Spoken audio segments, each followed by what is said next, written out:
കാസർഗോഡ് വാട്സപ്പിലൂടെ പങ്കാളിയെ മുത്തലാക്ക് ചൊല്ലി ഭർത്താവ്. കല്ലൂരാവി സ്വദേശിനിയെ 21-കാരിയാണ് പരാതിയുമായി രംഗത്തെത്തിയത്. നെല്ലിക്കെട്ട് സ്വദേശി അബ്ദുൾ റസാഖാണ് വാട്സപ്പ് സന്ദേശത്തിലൂടെ മുത്തലാക്ക് ചൊല്ലിയത്. സ്ത്രീധനം ആവശ്യപ്പെട്ട് നിരന്തരം ഉപദ്രവിക്കാറുണ്ടെന്നും പെൺകുട്ടി റിപ്പോർട്ടിനോട് പറഞ്ഞു. ലോകത്താരോടെ കാനത്തൊന്നും കഴിക്കുന്നില്ല. കാനത്ത് കഴിച്ചെങ്കിൽ അതേപോലെ രീതിയിൽ നിൽക്കണോ, പറഞ്ഞ പോലെ കേട്ടിട്ട് നിൽക്കണോ? ഇങ്ങനെ മാനസിക രോഗാക്കി 3 കൊല്ലം ഞാൻ സഹിക്കുന്നത്. വേണ്ടെന്നല്ലെങ്കിൽ വേണ്ടെന്നല്ലേ? വേണ്ട, നിങ്ങളോട് തന്നെ പറയുന്നത്, നിങ്ങൾ ഉപ്പാടെ പറയുന്നത് തലാക്ക് 3 തലാക്ക് ഞാൻ ചൊല്ലി, എനിക്ക് നിങ്ങളെ മോള് വേണ്ട. ഓക്കെ. കഴിഞ്ഞ മാസം 21-ാം തീയതിയാണ് ഗൾഫിൽ ജോലി ചെയ്യുന്ന യുവാവ് യുവതിയുടെ പിതാവിന് മുത്തലാക്ക് സന്ദേശം അയച്ചത്. വാട്സപ്പിലൂടെ 21 വയസ്സുകാരിയെയാണ് ഭർത്താവ് മുത്തലാക്ക് ചൊല്ലിയതും.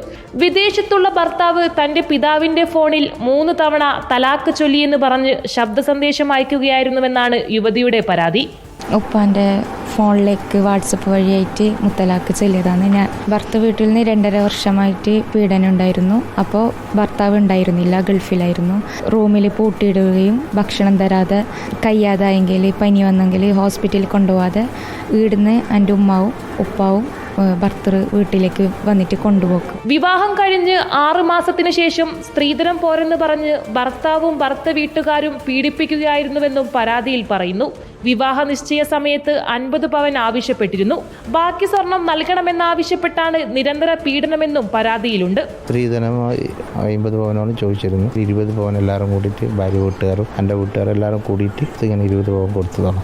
അത് മൊത്തം വിറ്റിട്ട് പൈസ അങ്ങോട്ട് അയച്ചു കൊടുത്തു, ഈ സ്ഥലം എടുക്കാന്ന് പറഞ്ഞിട്ട്. പൈസ അവൻ്റെ കയ്യിൽ കിട്ടിയിട്ട് അമ്മ പറഞ്ഞു, എനിക്ക് ഇത് കിട്ടാൻ ഞാൻ കാത്തുനിന്ന് പറഞ്ഞിട്ട് പിന്നെ എൻ്റെ വാട്സപ്പിലേക്ക് 3 തലാക്കും ചൊല്ലി തന്നിട്ട് പൈസ. 2022 ഓഗസ്റ്റ് 8-നാണ് ഇൻസ്റ്റാഗ്രാമിലൂടെ പരിചയപ്പെട്ട ഇരുവരുടെയും വിവാഹം നടന്നത്. മുത്തലാഖ് നിരോധന നിയമം നിലവിൽ വന്നതിനു ശേഷം കാസർഗോഡ് ജില്ലയിലെ ആദ്യ കേസ് കൂടിയാണിത്. റിപ്പോർട്ടർ, കാസർഗോഡ്.